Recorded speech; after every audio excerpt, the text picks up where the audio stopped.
Hello students, I am going to continue with the chapter Circle of 10th standard. In previous lecture we learned about the inscribed angle theorem. In this lecture just I am going to revise this concept.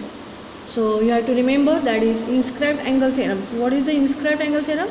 That is the measure of an inscribed angle is half the measure of arc intercepted by it. So just in shortcut we are going to revise it.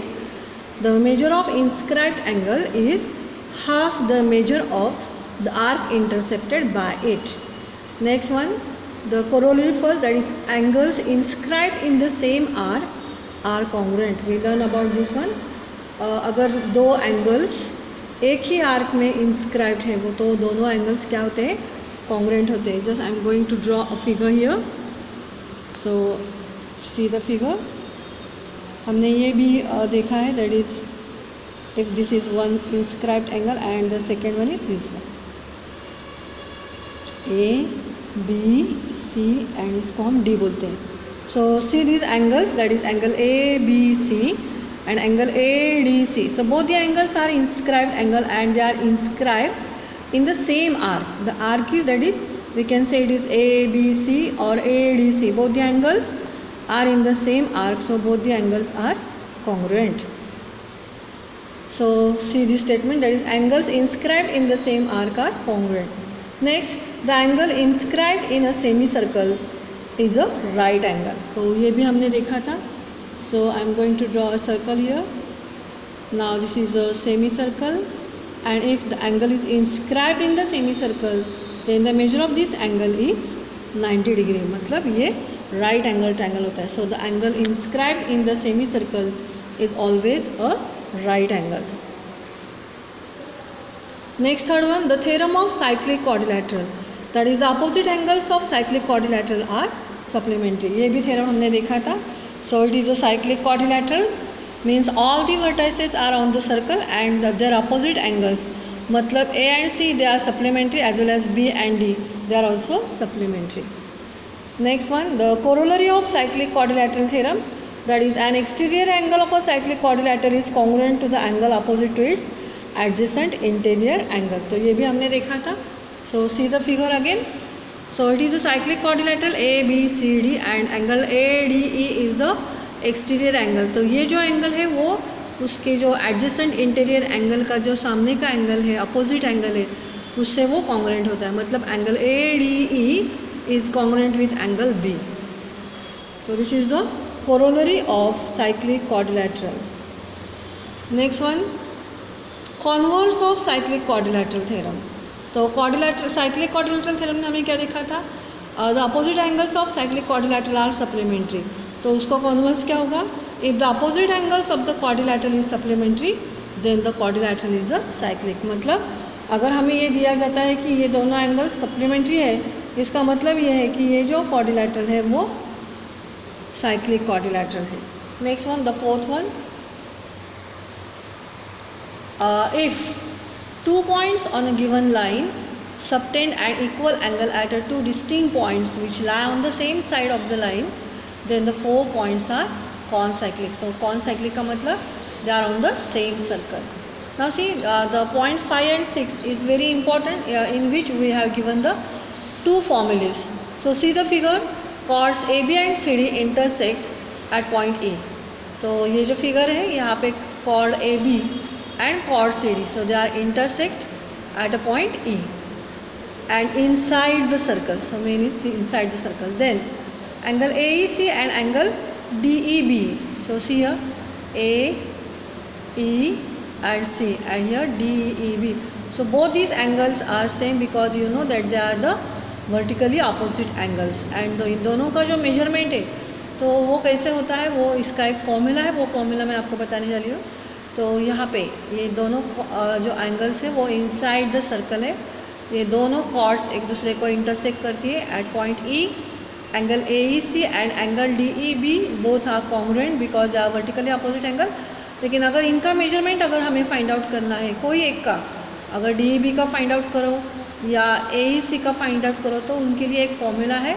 तो हम formula कैसे find out करते हैं, that is अगर हमें DEB का measurement find out करना है। तो ये इसके ऊपर ध्यान मत दो, सिर्फ ये एंगल देखो कि एंगल DEB। तो एंगल DEB ने कौन सा एंगल इंटरसेप्ट, कौन सी आर्क इंटरसेप्ट की है, that is DB। Yes, and इसका जो अपोजिट एंगल है उसने कौन सी आर्क इंटरसेप्ट की है, वो है AC। तो हम ये दोनों आर्क्स की क्या करते हैं, हम एडिशन करते हैं और उसका हाफ, मतलब the formula is angle DEB और एंगल AEC दोनों भी सेम ही है, is equals to half major arc AC plus major arc DB। तो ये है फॉर्मूला नंबर 1। सो ये आपको बहुत ध्यान में रखना है, एग्जाम्पल सॉल्व करते टाइम हमें ये बहुत यूज़फुल होने वाला है। मैं अगेन आपको दिखाती हूँ। अगर आपको ये सर्कल दिया है, दोनों आर्क्स जो है, दोनों कॉर्ड्स जो है वो एक दूसरे को इंटरसेक्ट करती है, हम उसको नाम देते हैं अभी K, L, M and N। तो मुझे सिर्फ ये एंगल का मेजरमेंट चाहिए, यहाँ पे हम नाम देने वाले हैं O। तो MOL का अगर मुझे मेजरमेंट चाहिए तो मैं कैसे फाइंड आउट कर सकती हूँ, MOL is equals to half. चलो, या MOL ने यहाँ पे कौन सी आर्क इंटरसेप्ट की है, दैट इज़ ML। तो मैं उसको पहले लेती हूँ, that is major arc ML plus next one that is major arc. अब ये देखो MOL का अपोजिट एंगल कौन सा है, KON। उसने कौन सी आर्क इंटरसेप्ट की है, KN। तो आर्क KN, तो angle MOL is equals to half major arc ML plus major arc KN। So this is the answer, this is the formula actually. तो आपको क्या करना है, ये फाइंड आउट करना है या ये फाइंड आउट करना है, दोनों में से कोई भी फाइंड आउट करते हैं तो उसके लिए हम ये फॉर्मूला यूज़ करते हैं। सपोज़ हमें ये फाइंड आउट करना है तो हम क्या करेंगे, हाफ मतलब angle KON is equals to half, उसने जो आर्क इंटरसेप्ट की है वो that is major arc KN, इसका अपोजिट एंगल उसने जो आर्क इंटरसेप्ट की है मेजर आर्क ML, उसका addition. So this is the formula of this one. Now see, लेकिन इसके लिए क्या चाहिए, दोनों भी कॉर्ड्स सर्कल के इंटीरियर में इंटरसेक्ट होनी चाहिए। Now see in this figure, now see in this figure line AB, तो यहाँ पे AB जो लाइन है and CD they intersect at point E outside the circle. यहाँ पे ये दोनों chords inside the circle intersect हुई थी, अभी ये सर्कल के बाहर जाके इंटरसेक्ट हो रही है यहाँ पे। अभी ये जो एंगल आप देख रहे हो, इस एंगल ने दो आर्क इंटरसेप्ट की है, वन इज़ BD, यहाँ पे मैं सिर्फ नंबर लिखती हूँ 1, and the second arc is AC। तो इसके लिए भी क्या फॉर्मूला है, अगर आपको इस टाइप का फिगर दिखाई दे पड़ता है तो आप ये फॉर्मूला वहाँ पे यूज़ करने वाले हो, and it is the part of inscribed angle. So you can use the statement that is you can use the reason that is corollary of or formula of inscribed angle theorem। तो यहाँ पे हम क्या करते हैं कि अगर मुझे BED का मतलब ये एंगल फाइंड आउट करना है तो angle BED is equals to half, इस दोनों में से बड़ी आर्क कौन सी है, that is BD। So major arc BD minus major arc AD, it's not AD, it's wrong, it's AC। तो major arc BD minus major arc AC। So this is the formula. मतलब अगर दोनों chords बाहर जाके exterior में intersect हो रही है तो यहाँ पे वो जो एंगल है वो दो आर्क इंटरसेक्ट करता है, एक one is BD and second one is AC। तो अगर हमें इस BD का मेजरमेंट फाइंड आउट करना है तो हम कैसे फाइंड आउट करेंगे। So angle BED that is major angle BED is equals to half major arc BD minus major arc AC। So this is formula number 2. Now using this concept we are going to start with the practice set 3.4. Now see practice set 3.4.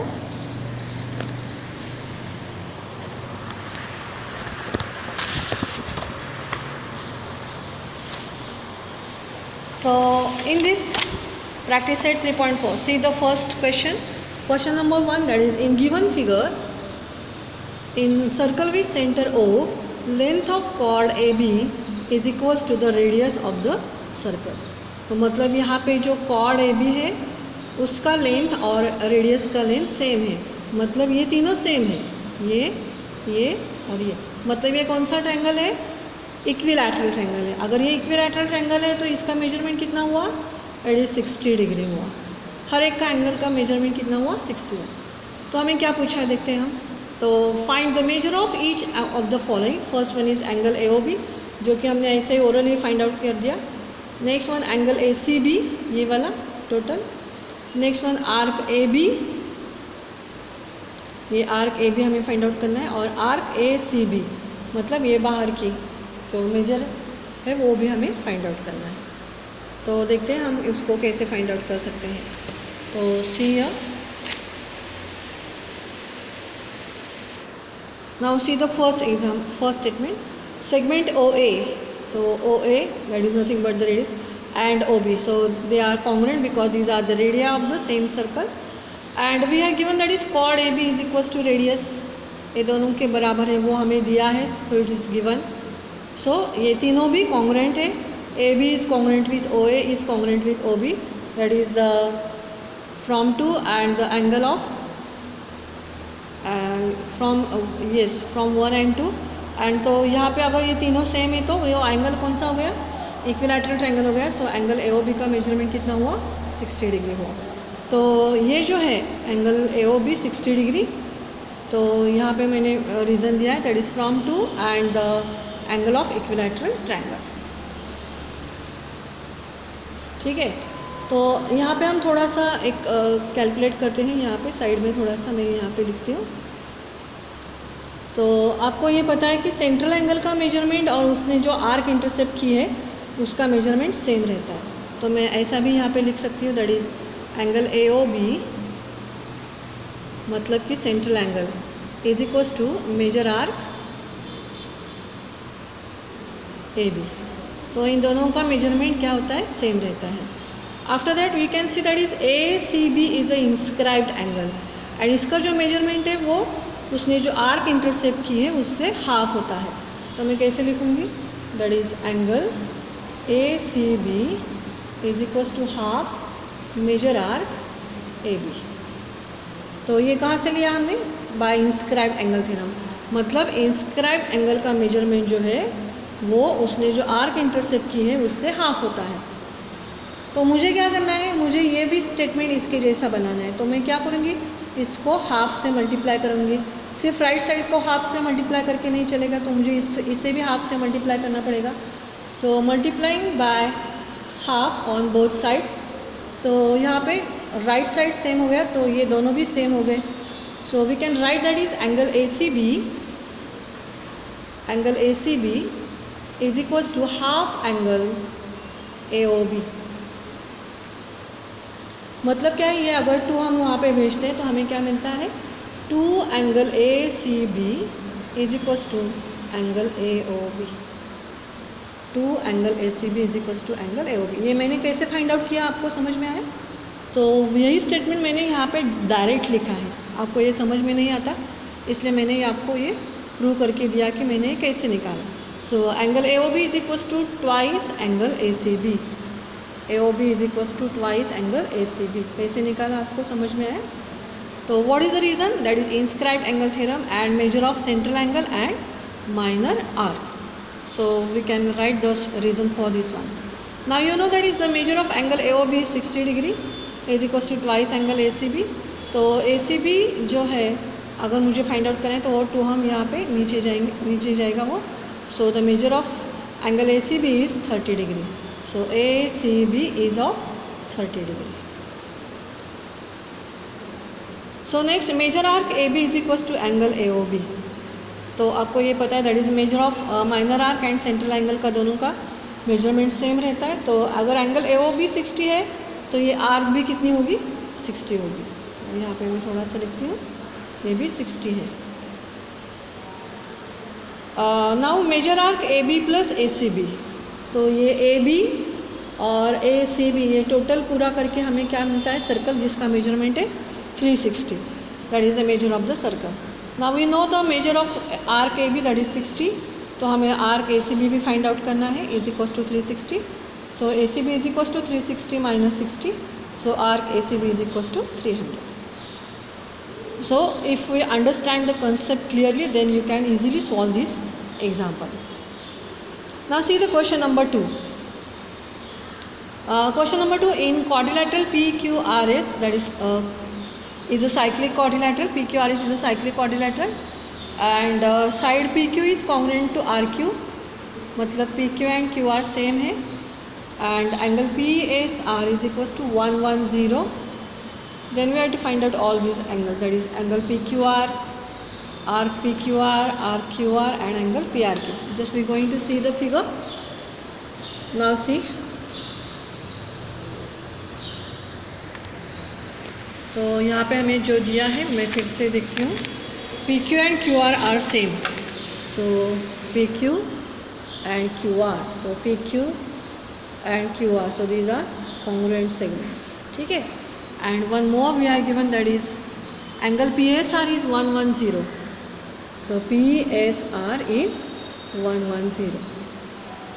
तो हम थोड़ा सा orally इसको solve करते हैं.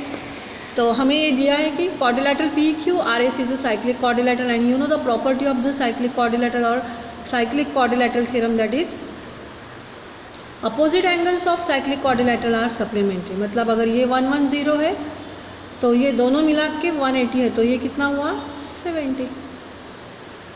So see how we can write this one. So first statement is quadrilateral PQRS is a cyclic quadrilateral, and so angle PSR, that is PSR and PQR is equals to 180.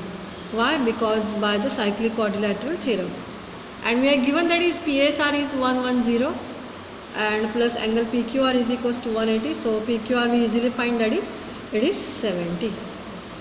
तो यहाँ पे अभी मैं 70 लिख सकती हूँ. ठीक है. Now see angle PSR. See where is angle PSR? PSR. इसने कौन सी आर्क इंटरसेप्ट की है? ये वाली, दैट इज PQR. ये टोटल आर्क उसने इंटरसेप्ट की है. तो अभी हमें आर्क का मेजरमेंट फाइंड आउट करना है. तो आपको ये पता है कि angle PSR is a inscribed angle, and इसका जो मेजरमेंट होता है वो उसने जो आर्क इंटरसेप्ट की है उससे हाफ होता है. तो हम कैसे लिखेंगे? Angle PSR is equals to half major arc PQR. तो PQR के हाफ जितना उसका मेजरमेंट है. तो हमें पता है कि ये 110 है. So half major arc PQR. So इसके लिए रीज़न होगा inscribed angle theorem. Next we going to find out the major of arc PQR. So PQR is equals to, ये 2 यहाँ पे जाके मल्टीप्लाई होगा. So 110 into 2, so we get here 220. Now we are given that this chord PQ is congruent with chord QR. So chord PQ is congruent with chord QR. The reason is given. And next one, arc PQ.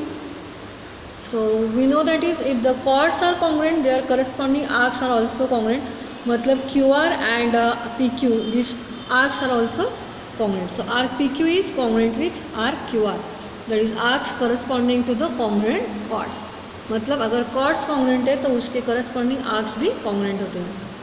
Now see let major arc PQ and QR, ये जो दोनों same है, उसका जो measurement है वो x है, ऐसा हम कंसिडर करने वाले हैं. तो PQ plus QR is equals to PQR. See yes, arc PQ plus arc QR is equals to ये टोटल, दैट इज PQR. तो हमने इसको क्या कंसिडर किया था? x. So x plus x is equals to 220. Why 220? Because we already find the measure of PQR, 220. तो ये दोनों तो सेम ही है. So 2x is equals to 220. So x is equals to 110. मतलब ये दोनों आर्क का जो मेजरमेंट है वो कितना है? 110. तो ये आर्क का मेजरमेंट भी 110 हुआ और इसका भी मेजरमेंट कितना हुआ? 110 हुआ. Now we are going to find out the inscribed angle PRQ. Now see, P, R and Q. हमें इसका मेजरमेंट फाइंड आउट करना है. तो हमें पता है कि ये इंस्क्राइब्ड एंगल है because it's vertex lies on the circle. So angle PRQ is a inscribed angle जिसका मेजरमेंट होता है उसने जो आर्क इंटरसेप्ट किए उससे हाफ. अगर ये 110 है तो ये कितना हुआ? 55. सो सी angle PRQ is equals to half measure arc PQ. Why? Because inscribed angle theorem. So angle PRQ is equals to half into 110, and so angle PRQ is equals to 55 degree.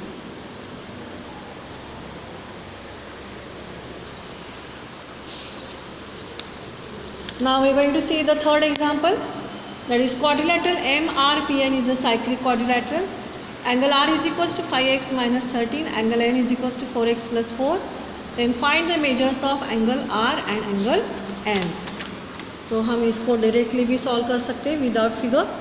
तो हमें दिया है angle MRPN is a cyclic quadrilateral, the reason is given.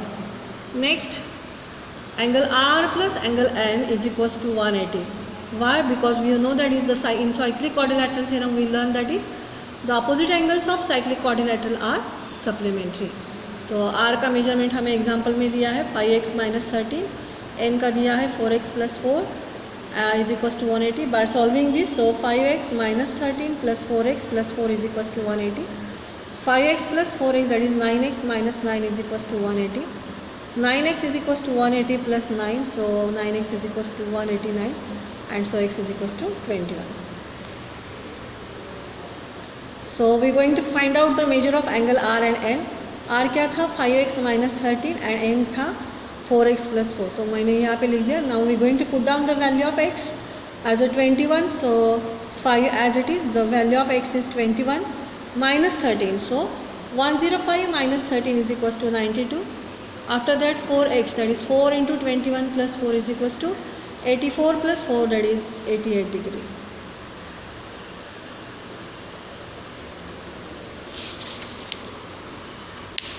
So this is all about the example number 3 of this exercise. The remaining examples we will see in the next lecture. Thank you.